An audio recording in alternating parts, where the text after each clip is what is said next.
So hi guys, here we have the Model 3, Tesla Model 3 performance model. Do a bit of a review on it. We'll have a bit of a look around the car. So as you can see, the car, it's really similar to the standard edition. Do have slightly nicer wheels. You get those super cool red little calipers on there. You get your little black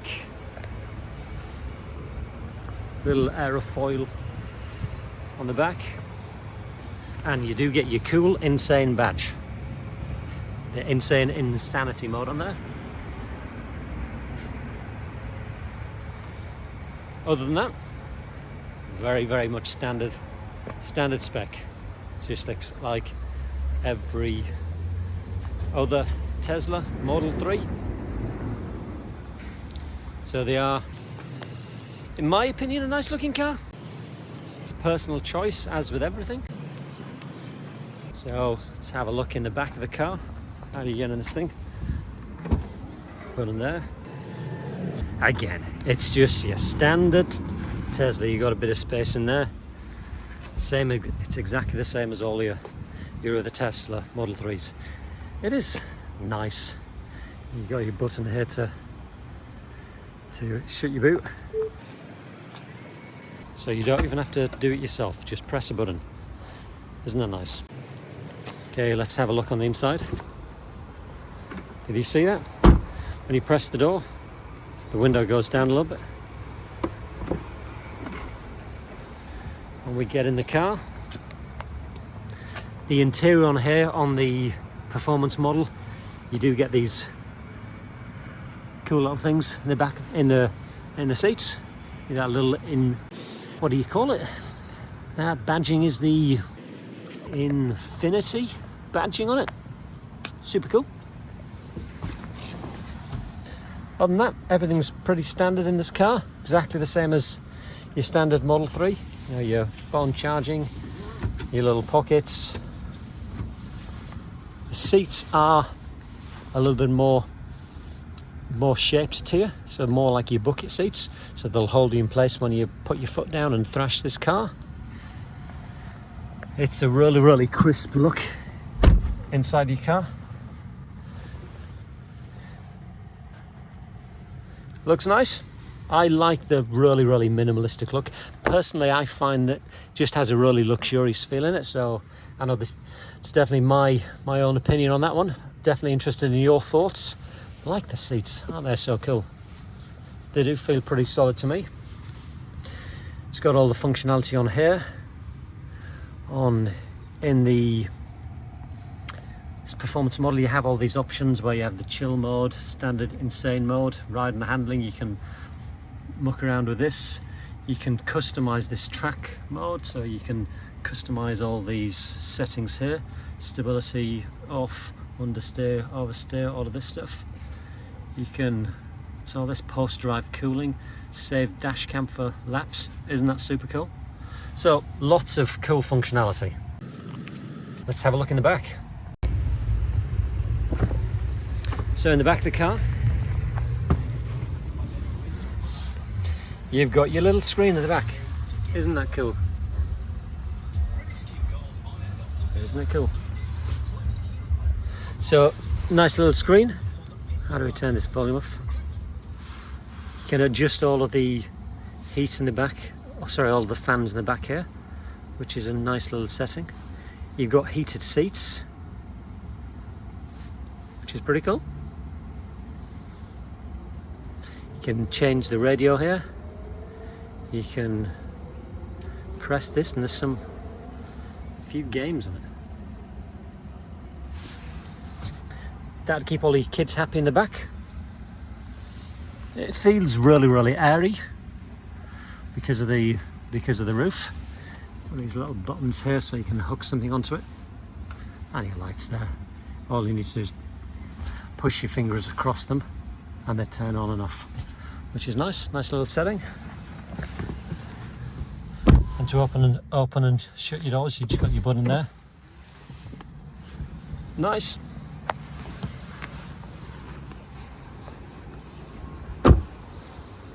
So on the whole, it is a pretty nice looking car.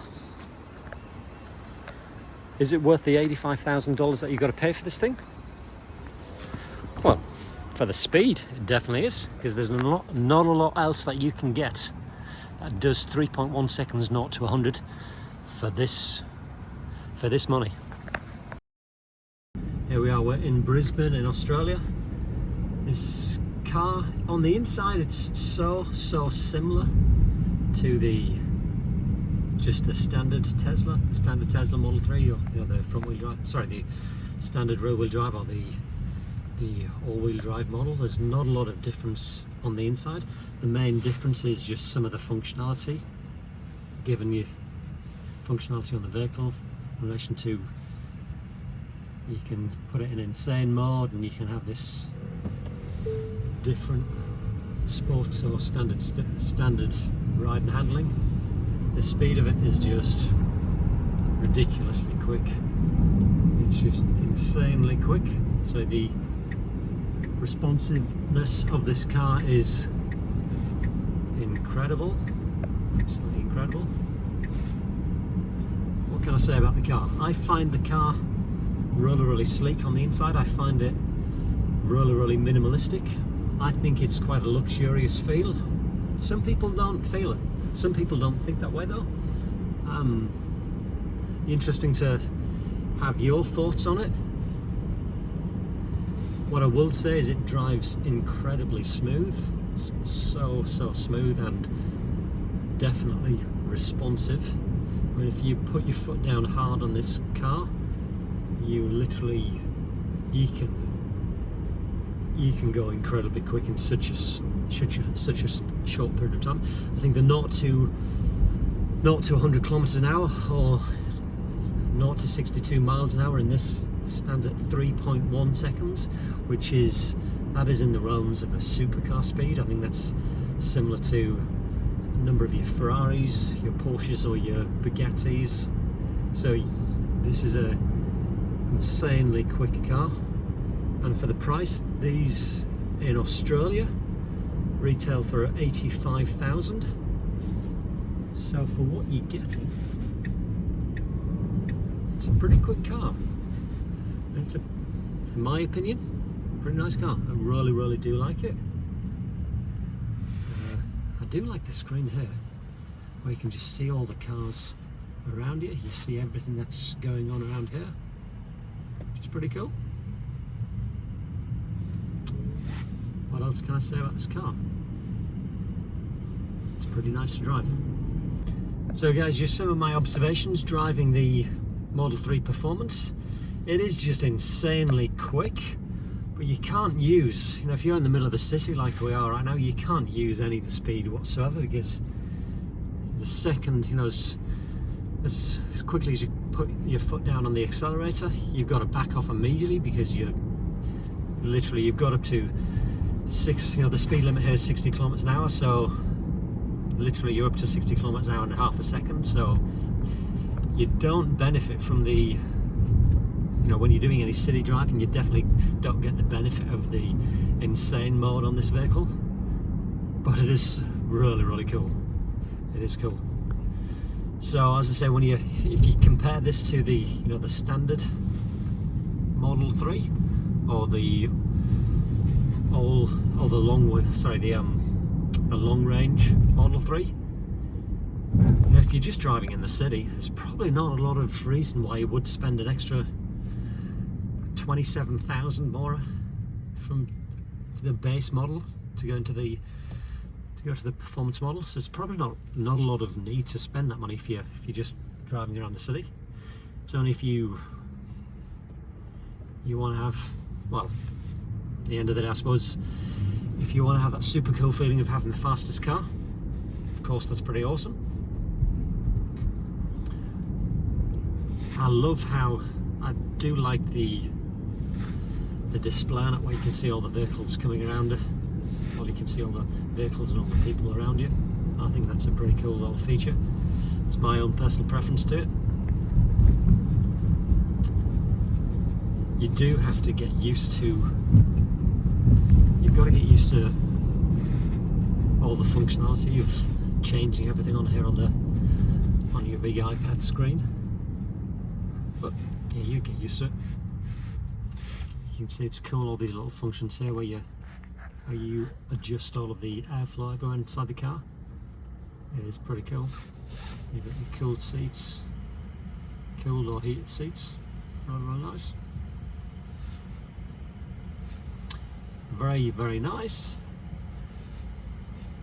It's got all of your apps and all that malarkey on here. See all the cars around you. Dude, right on my backside.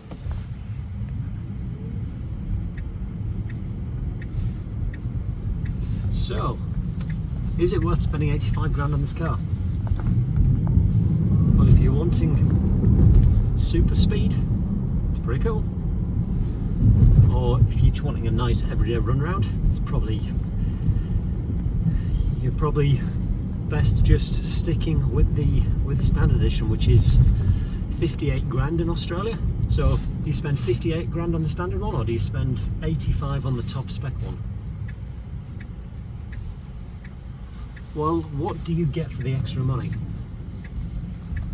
Well, for the extra money, you get a slightly nicer interior. You also get the ability to customize a lot of settings on the car, and you get far more of a coolness factor in it. It is just a super cool car. So from that perspective, it is nice. It's definitely nice.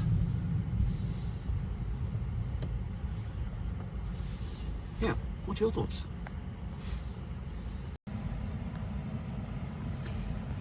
So we're just taking the car back now after having taken it for a bit of a spin. It's in the insane mode. It is ridiculously quick, this car. I do like it, I definitely like it. Like you say,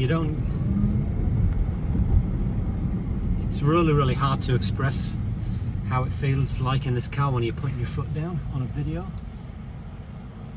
because it's just so quick and it kicks you into the back of the seat. It's a nice car. I personally think it's a really nice car, and I think I would buy it. I would definitely buy it. I'd pay the extra money for it for the insane mode. I think it's not worth it. Fine from a financial perspective, for the extra 27 grand that you're having to pay for just the functionality on it. Is it really worth it? Probably not. If you've got your sensible hat on. But this car is not about being sensible. It's got nothing to do with being sensible at all. It's about just having something really fun and super cool to drive. So if you want it to be sensible, go for a cheaper model. If you're wanting something incredibly fun, then this car is awesome, absolutely awesome. You know, it gives you an ability to, as an average person, have a car which is a supercar speed, which is just really cool, isn't it? Super cool. I mean, who would have thought that 20 years ago, that you could buy a supercar speed car? Well, what do you think, guys? Will you get one? Give me your comments below. And thanks for watching.